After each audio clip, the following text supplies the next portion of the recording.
It is no secret that Elon Musk has an insane work schedule, working more than double the hours of the average full-time worker. And now I'm kind of in the 80 to 90, which is more manageable.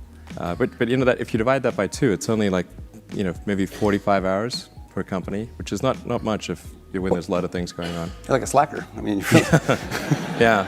And that time is split between many different projects. Most of it goes to his main companies, Tesla and SpaceX, but he also spends time on things like The Boring Company and OpenAI, and of course, making flamethrowers. Add to that the fact that, according to Ashley Vance's biography on him, he spends 4 days a week with his 5 children, and you've got what is possibly one of the busiest and most hectic daily schedules of anybody on this planet. Now, in contrast to the video that I did about Ben Franklin just a few months ago, with Elon Musk, we don't have a source that gives us a super granular look at his daily schedule, other than a few tidbits that he's revealed in interviews, such as the fact that he spends about 80% of his time on design and engineering, despite what most people might think. I think a lot of people think I must spend a lot of time with media or on businessy things, but actually almost all my time, like 80% of it is spent on engineering and design. But what we do know about is the method that he uses to keep his schedule organized and to plan out his day. Musk actually plans his day in 5-minute increments and has everything pre-planned in advance. This is a technique called time boxing, and it's actually used by lots of other people, including Bill Gates and Cal Newport, though Cal calls it time blocking. Essentially, time boxing, or time blocking if you want to call it that, or heck, time bloxing, I'm not going to stop you,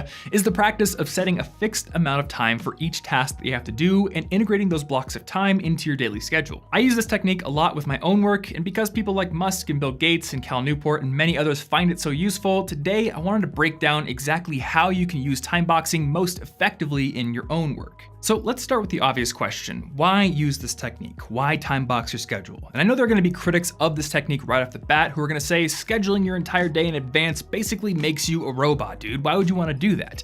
And I gotta say, number one, we humans really give robots a bad rap sometimes. But number two, this is kind of looking at it from the wrong perspective.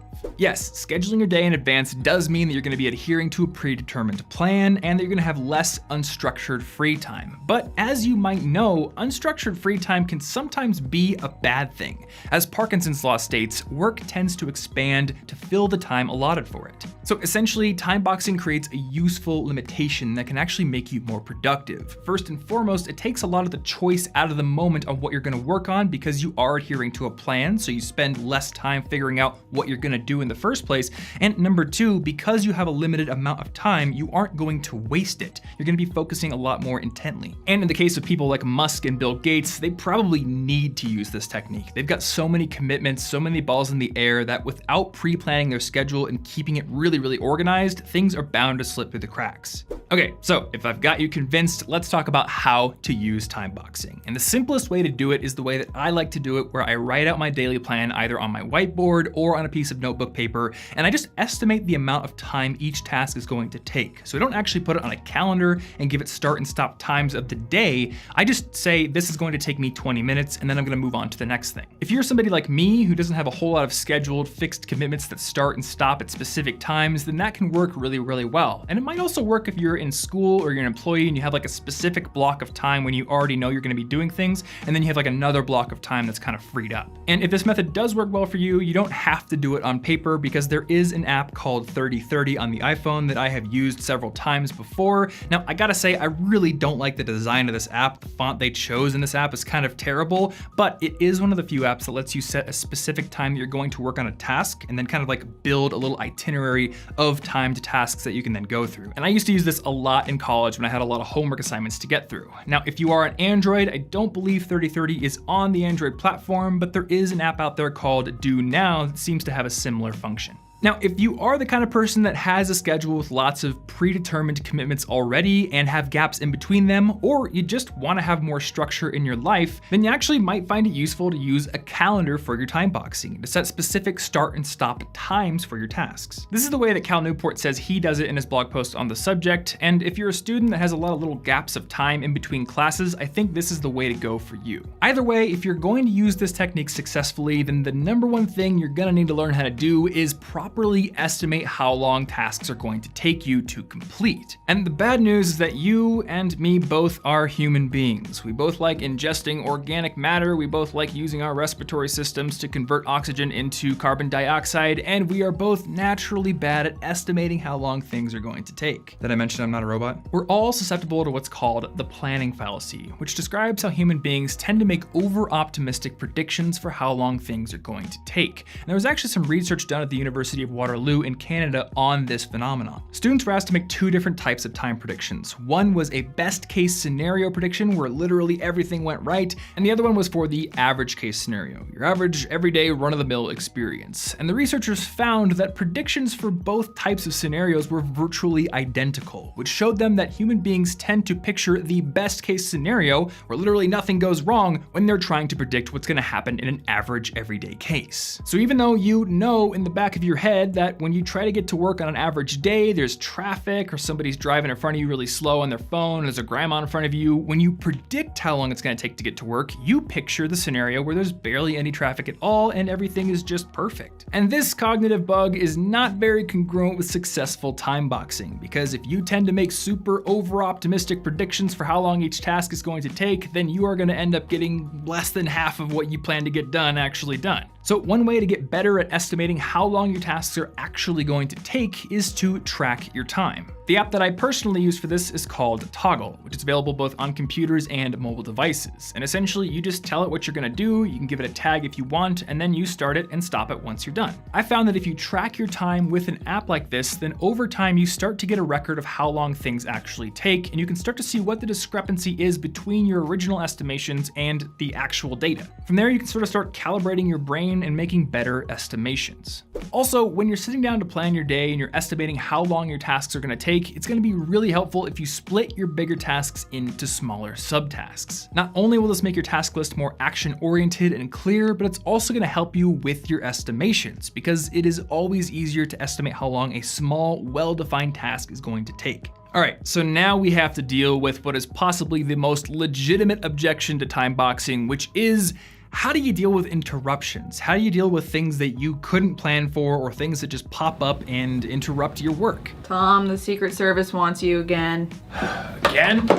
Well, as Dwight D. Eisenhower once said, planning is everything, plans are nothing. So when your plan gets interrupted, revise that plan. Cal Newport's time blocking blog post actually provides a great example of how to do this. He splits his notebook paper into columns and uses the first column as his original plan. Then if plans change or something gets interrupted during the course of the day, he just revises the plan in the next column and then continues on from there. He also advises designating certain blocks of time as what he calls reactionary time, blocks of time that are literally set up for dealing with those things that come up during the course of the day that you didn't plan for.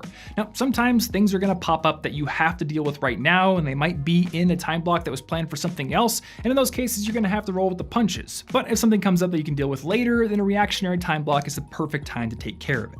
One thing that I would add here is don't be discouraged if you're unable to follow your plan to the letter. Life is inherently unpredictable sometimes, but that doesn't mean planning out your day is a flawed tactic. No tactic works 100% of the time. Just do your best to adapt, and then at the end of the day, analyze your plan and see if what interrupted it was something that you need to account for in the future, or if it was just a one-time thing. And that brings me to my last but most crucial piece of advice for using this technique effectively. Avoid the temptation to overschedule your day. Yes, Elon Musk is putting in 80 to 90 hour work weeks, juggling a zillion things at once, but number one, that dude is a monster, and number two, if you have difficult work on your plate that requires a lot of intense concentration and creativity, sometimes that's all you can do in a given day. Don't try to squeeze work like that into a tiny sliver of time in a day that's already taken up with errands and admin work. As the authors of the book The 4 Disciplines of Execution point out, the more you try to do, the less you actually accomplish. So take advantage of the productivity benefits that come from the limitations of time boxing, but give that difficult creative work the space it deserves, and save that mentally easier work for a concentrated batch day.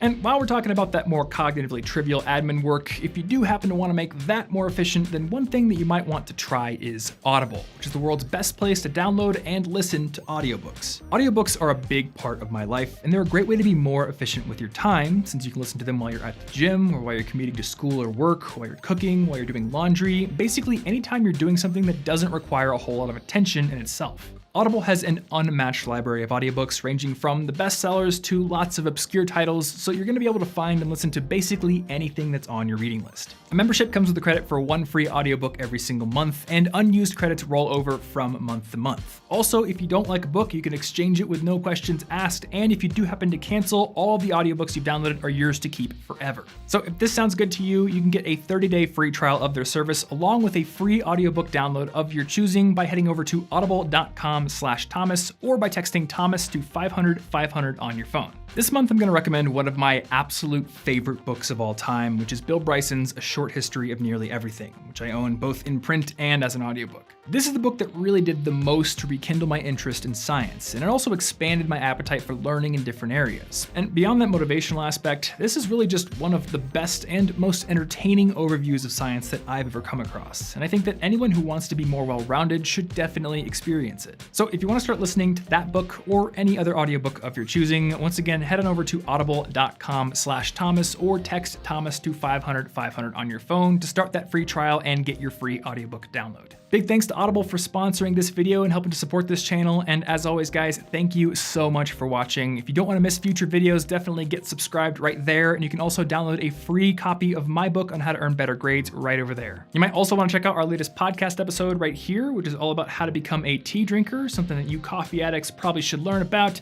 or check out one additional video on this channel by smashing your face into your phone screen right around here. Thanks for watching, and I'll see you next week.